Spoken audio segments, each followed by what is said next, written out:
പണം വളരെ ശക്തമായ ഒരു ആയുധമാണ്. അത് നിങ്ങൾക്ക് നല്ല രീതിയിൽ ഉപകാരപ്പെട്ടേക്കാം. എന്നാൽ നിങ്ങൾ ശ്രദ്ധിച്ചില്ലെങ്കിൽ അത് നിശബ്ദമായി നിങ്ങളുടെ യജമാനനായി മാറും. പലരും ദിവസം രാവിലെ എഴുന്നേൽക്കുന്നത് അർത്ഥവത്തായ എന്തെങ്കിലും കെട്ടിപ്പടുക്കണമെന്ന ആഗ്രഹത്തോടെയല്ല, മറിച്ച് ജീവിച്ചു പോകാൻ ആവശ്യമായ പണം കണ്ടെത്തണമെന്ന സമ്മർദ്ദത്തോടെയാണ്. അവർ ജോലി ചെയ്യുന്നു, ശമ്പളം വാങ്ങുന്നു, വാടക ബില്ലുകൾ, ഭക്ഷണം, സബ്സ്ക്രിപ്ഷനുകൾ, മറ്റ് പെട്ടെന്നുള്ള ആവശ്യങ്ങൾ എന്നിവയ്ക്കായി അതെല്ലാം ചിലവാക്കുന്നു. മാസം അവസാനിക്കുന്നതിന് മുൻപ് തന്നെ അവർ വീണ്ടും പൂജ്യത്തിൽ എത്തി നിൽക്കും. ഈ ചക്രം വീണ്ടും വീണ്ടും ആവർത്തിക്കുന്നു.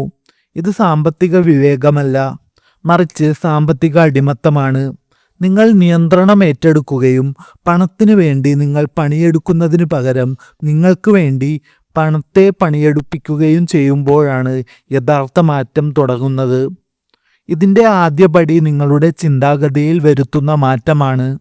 നിങ്ങൾ പണത്തെ ആരാധിക്കേണ്ടതില്ല, പക്ഷേ തീർച്ചയായും അതിനെ ബഹുമാനിക്കണം. ഏതൊരു ആയുധത്തെയും പോലെ അച്ചടക്കത്തോടെയും ലക്ഷ്യബോധത്തോടെയും കൈകാര്യം ചെയ്യുന്നവരെയാണ് പണം സേവിക്കുന്നത്. ജീവിതം ആഗ്രഹങ്ങൾക്കല്ല, പ്രവർത്തികൾക്കാണ് പ്രതിഫലം നൽകുന്നത്. ചെറിയൊരു തുക ബുദ്ധിപൂർവം കൈകാര്യം ചെയ്യാൻ കഴിയാത്ത ഒരാൾക്ക് വലിയൊരു തുക കൈകാര്യം ചെയ്യാൻ കഴിയുമെന്ന് പ്രതീക്ഷിക്കുന്നത് യാഥാർത്ഥ്യത്തിന് നിരക്കുന്നതല്ല. ഓരോ രൂപയെയും ബഹുമാനിക്കുന്ന ശീലമാണ് കാലക്രമേണ കൂടുതൽ പണത്തെ നിങ്ങളിലേക്ക് ആകർഷിക്കുന്നത്. ഉയർന്ന വരുമാനം എന്നാൽ സ്വാഭാവികമായും വലിയ സമ്പത്താണെന്ന് പലരും വിശ്വസിക്കുന്നു. എന്നാൽ അത് സത്യമല്ല. സമ്പത്ത് നിർണ്ണയിക്കപ്പെടുന്നത് എത്ര പണം നിങ്ങളുടെ ജീവിതത്തിലേക്ക് വരുന്നു എന്നതിനെ അടിസ്ഥാനമാക്കിയല്ല, മറിച്ച് അതിൽ എത്രത്തോളം നിങ്ങൾ നിലനിർത്തുന്നു, വളർത്തുന്നു, ഇരട്ടിയാക്കുന്നു എന്നതിനെ അടിസ്ഥാനമാക്കിയാണ്. കൃത്യമായി പണം സമ്പാദിക്കുകയും നിക്ഷേപിക്കുകയും ചെയ്യുന്നത് കൊണ്ട് മാത്രം ചെറിയ ശമ്പളമുള്ളവരിൽ പോലും സാമ്പത്തിക ഭദ്രത നേടിയവരുണ്ട്. കൂടുതൽ കാര്യങ്ങളിലേക്ക് കടക്കുന്നതിന് മുൻപായി ഒരു ചെറിയ കാര്യം ഓർമ്മിപ്പിക്കട്ടെ. ഈ വീഡിയോ നിങ്ങൾക്ക് ഉപകാരപ്രദമാകുന്നുണ്ടെങ്കിൽ ദയവായി എൻ്റെ ചാനൽ ഒന്ന് സബ്സ്ക്രൈബ് ചെയ്ത് സപ്പോർട്ട് ചെയ്യുക. ഇത് എനിക്ക് വലിയൊരു പ്രചോദനമായിരിക്കും. അതേസമയം വരുമാനം വർദ്ധിക്കുമ്പോഴെല്ലാം ചെലവുകളും വർദ്ധിപ്പിക്കുന്നതുകൊണ്ട് കടക്കെണിയിൽ പെട്ടുപോയ ഉയർന്ന വരുമാനക്കാരായ പ്രൊഫഷണലുകളുമുണ്ട്. ശമ്പളം വർദ്ധിക്കുമ്പോഴെല്ലാം നിങ്ങളുടെ ജീവിതശൈലിയും അതിനനുസരിച്ച് മാറുകയാണെങ്കിൽ നിങ്ങൾ ഓടുന്നത് കൂടുതൽ വിലയേറിയ ഒരു ട്രെഡ്മില്ലിലാണെന്ന് മാത്രം. പണത്തെക്കുറിച്ച് ചിന്തിക്കാൻ കഴിയുന്ന വളരെ ലളിതമായ ഒരു രീതി ഓരോ രൂപയെയും നിങ്ങളുടെ ഓരോ ചെറിയ ജോലിക്കാരനായി കാണുക എന്നതാണ്. പെട്ടെന്ന് മൂല്യം നഷ്ടപ്പെടുന്ന കാര്യങ്ങൾക്കായി നിങ്ങൾ പണം ചിലവാക്കുമ്പോൾ ആ ജോലിക്കാരൻ എന്നേക്കുമായി അപ്രത്യക്ഷമാകുന്നു. എന്നാൽ വളർച്ചയുള്ള എന്തിലെങ്കിലും, അത് അറിവോ ബിസിനസ്സോ അല്ലെങ്കിൽ വരുമാനം തരുന്ന മറ്റെന്തെങ്കിലുമോ ആകട്ടെ, അതിൽ നിക്ഷേപിക്കുമ്പോൾ ആ ജോലിക്കാരൻ പോയി കൂടുതൽ ജോലിക്കാരെ നിങ്ങളിലേക്ക് കൊണ്ടുവരുന്നു. കാലക്രമേണ സമ്പത്ത് നിശബ്ദമായി ഇരട്ടിക്കുന്നത് ഇങ്ങനെയാണ്. പണം ചിലവാക്കുന്നതും നിക്ഷേപിക്കുന്നതും തമ്മിലുള്ള വ്യത്യാസം ഇതാണ്. ചിലവാക്കുമ്പോൾ പണം എന്നേക്കുമായി നമ്മളിൽ നിന്ന് അകലുന്നു. എന്നാൽ നിക്ഷേപിക്കുമ്പോൾ പണം കൂടുതൽ പണവുമായി തിരികെ വരും എന്ന ഉദ്ദേശത്തോടെയാണ് നമ്മൾ അതിനെ പുറത്തേക്ക് അയക്കുന്നത്. ഒരു നിമിഷത്തേക്ക് താൻ വലിയൊരു സമ്പന്നനാണെന്ന് തോന്നാൻ വേണ്ടി പലരും പണം ചിലവാക്കുന്നു. എന്നാൽ യഥാർത്ഥ സമ്പത്ത് കെട്ടിപ്പടുക്കുന്നവർ ആദ്യം പണം നിക്ഷേപിക്കാനും പിന്നീട് അതിൻ്റെ ഗുണങ്ങൾ ആസ്വദിക്കാനും ശ്രദ്ധിക്കുന്നു. ഇതിന് ക്ഷമയും പെട്ടെന്നുള്ള ആഗ്രഹങ്ങളെ നിയന്ത്രിക്കാനുള്ള കഴിവും ആവശ്യമാണ്.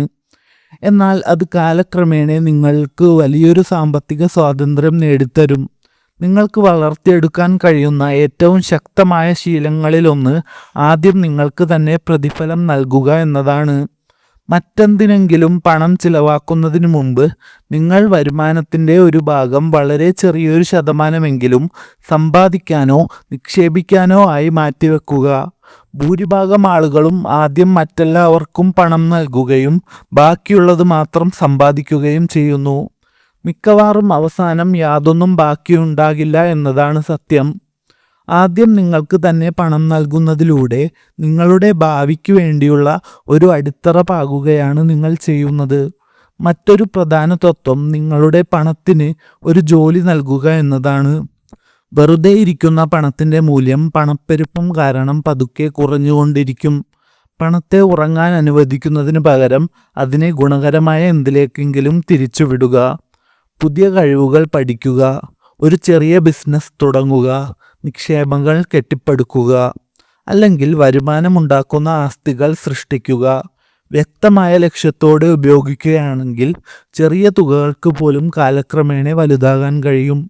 തുടങ്ങാൻ വേണ്ടി അനുയോജ്യമായ ഒരു സമയത്തിനായി നിങ്ങൾ കാത്തിരിക്കേണ്ടതില്ല. അങ്ങനെ ഒരു സമയം അപൂർവമായേ വരൂ. തുക ചെറുതാണെങ്കിലും തുടങ്ങുക എന്നതാണ് ഏറ്റവും പ്രധാനം. ആദ്യപടിയുടെ വലുപ്പത്തേക്കാൾ നിങ്ങളുടെ തുടർച്ചയ്ക്കാണ് പ്രാധാന്യം. നിങ്ങളുടെ കൈവശമുള്ള ചെറിയ തുക അച്ചടക്കത്തോടെ കൈകാര്യം ചെയ്യുമ്പോൾ ഭാവിയിൽ വലിയ സമ്പത്ത് കെട്ടിപ്പടുക്കാൻ സഹായിക്കുന്ന ശീലങ്ങളാണ് നിങ്ങൾ വളർത്തിയെടുക്കുന്നത്. നിങ്ങൾ ജോലി ചെയ്താലും ഇല്ലെങ്കിലും നിങ്ങൾക്ക് വരുമാനം തരാൻ കഴിയുന്ന ആസ്തികളിൽ ശ്രദ്ധ കേന്ദ്രീകരിക്കുക എന്നതാണ് ഏറ്റവും മികച്ച തന്ത്രങ്ങളിലൊന്ന്.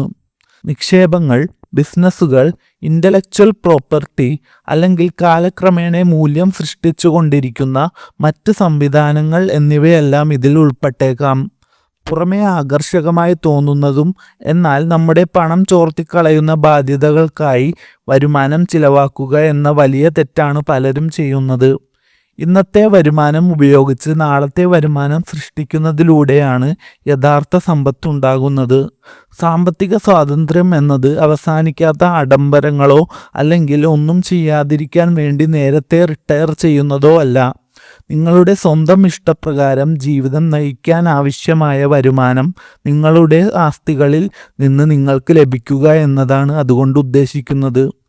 തുടർച്ചയായ അധ്വാനമില്ലാതെ തന്നെ നിങ്ങളുടെ അടിസ്ഥാന ആവശ്യങ്ങൾ നിറവേറ്റപ്പെടുമ്പോൾ ജോലി എന്നത് ഒരു ആവശ്യകത എന്നതിലുപരി നിങ്ങളുടെ ഒരു തിരഞ്ഞെടുപ്പായി മാറുന്നു. ജീവിച്ചു പോകാൻ വേണ്ടി പാടുപെടുന്നതിന് പകരം അർത്ഥവത്തായ മറ്റു കാര്യങ്ങളിൽ നിങ്ങൾക്ക് ശ്രദ്ധ കേന്ദ്രീകരിക്കാൻ കഴിയും. എങ്കിൽ പണം ഒരിക്കലും നിങ്ങൾ ആരാണെന്ന് മാറ്റുന്നില്ല. അത് നിങ്ങളുടെ ഉള്ളിൽ ഇതിനകം ഉള്ളതിനെ വലുതാക്കി കാണിക്കുക മാത്രമാണ് ചെയ്യുന്നത്. ചെറിയ തുകകൾ അശ്രദ്ധമായി കൈകാര്യം ചെയ്യുന്ന ഒരാൾ വലിയ തുകകൾ കൈകാര്യം ചെയ്യുമ്പോഴും അശ്രദ്ധ കാണിക്കാനാണ് സാധ്യത. അതുകൊണ്ടാണ് സാമ്പത്തിക വളർച്ചയ്ക്കൊപ്പം വ്യക്തിപരമായ വളർച്ചയും ഉണ്ടാകണമെന്ന് പറയുന്നത്. സ്വഭാവം, അച്ചടക്കം, വിവേകം എന്നിവ വരുമാനം പോലെ തന്നെ പ്രധാനപ്പെട്ടതാണ്. പണത്തെക്കുറിച്ച് പഠിക്കുന്നതും വളരെ അത്യാവശ്യമാണ്. സാമ്പത്തിക ബുദ്ധി എന്നത് വിദഗ്ധർക്കോ നിക്ഷേപകർക്കോ മാത്രം അവകാശപ്പെട്ട ഒന്നല്ല. പണം എങ്ങനെ പ്രവർത്തിക്കുന്നു എന്ന് പഠിക്കുന്നതിലൂടെയും ആസ്തികളും ബാധ്യതകളും തമ്മിലുള്ള വ്യത്യാസം മനസ്സിലാക്കുന്നതിലൂടെയും ബിസിനസ്സുകൾ എങ്ങനെ മൂല്യം സൃഷ്ടിക്കുന്നു എന്ന് പഠിക്കുന്നതിലൂടെയും ആർക്കും അത് വളർത്തിയെടുക്കാൻ കഴിയും. നിങ്ങൾ എത്രത്തോളം അറിവ് നേടുന്നുവോ അത്രത്തോളം ആത്മവിശ്വാസമുള്ളതും ലക്ഷ്യബോധമുള്ളതുമായി നിങ്ങളുടെ തീരുമാനങ്ങൾ മാറും. നിങ്ങളുടെ ചുറ്റുപാടുകളും ഇതിൽ വലിയൊരു പങ്ക് വഹിക്കുന്നുണ്ട്. പണത്തെക്കുറിച്ചും നിങ്ങളുടെ ലക്ഷ്യങ്ങളെക്കുറിച്ചും അവസരങ്ങളെക്കുറിച്ചും നിങ്ങൾ എങ്ങനെ ചിന്തിക്കുന്നു എന്നതിനെ നിങ്ങൾക്ക് ചുറ്റുമുള്ള ആളുകൾ സ്വാധീനിക്കുന്നുണ്ട്. വളർച്ചയ്ക്കും ഉത്തരവാദിത്തത്തിനും വില കൽപ്പിക്കുന്ന ആളുകളോടൊപ്പം സമയം ചെലവഴിക്കുന്നത് നിങ്ങളുടെ കാഴ്ചപ്പാടുകളെ മാറ്റാനും മികച്ച സാമ്പത്തിക ശീലങ്ങൾ വളർത്തിയെടുക്കാനും പ്രോത്സാഹിപ്പിക്കും. അവസാനമായി, സമ്പത്ത് കെട്ടിപ്പടുക്കുക എന്നത് ഒരു മത്സരമല്ലെന്ന് ഓർക്കുക. തുടർച്ചയായതും ബുദ്ധിപൂർവവുമായ തീരുമാനങ്ങളിൽ പടുത്തുയർത്തിയ ദീർഘമായ ഒരു യാത്രയാണത്. നിങ്ങളുടെ വരുമാനത്തിനനുസരിച്ച് അതിനുള്ളിൽ നിന്ന് ജീവിക്കുക, നിക്ഷേപങ്ങൾ വളർത്തുക, സമയം നിങ്ങൾക്ക് അനുകൂലമായി പ്രവർത്തിക്കാൻ അനുവദിക്കുക. സമ്പന്നനാണെന്ന് മറ്റുള്ളവരെ കാണിക്കാൻ ശ്രമിക്കുന്നതിനു പകരം ജീവിതത്തിൽ സമാധാനവും സ്വാതന്ത്ര്യവും സ്വന്തമായി തീരുമാനങ്ങൾ എടുക്കാനുള്ള കഴിവും ഉള്ള സാമ്പത്തിക ഭദ്രതയുള്ള ഒരാളായി മാറുന്നതിൽ ശ്രദ്ധ കേന്ദ്രീകരിക്കുക. പണം ഒരിക്കലും നിങ്ങളുടെ ജീവിതത്തെ നിയന്ത്രിക്കാൻ പാടില്ല. അച്ചടക്കത്തോടെയും ക്ഷമയോടെയും ലക്ഷ്യബോധത്തോടെയും അതിനെ നയിക്കാൻ നിങ്ങൾ പഠിക്കുമ്പോൾ നിങ്ങൾ യഥാർത്ഥത്തിൽ ആഗ്രഹിക്കുന്ന ഒരു ജീവിതം കെട്ടിപ്പടുക്കാൻ സഹായിക്കുന്ന വളരെ ശക്തനായ ഒരു സേവകനായി അത് മാറും.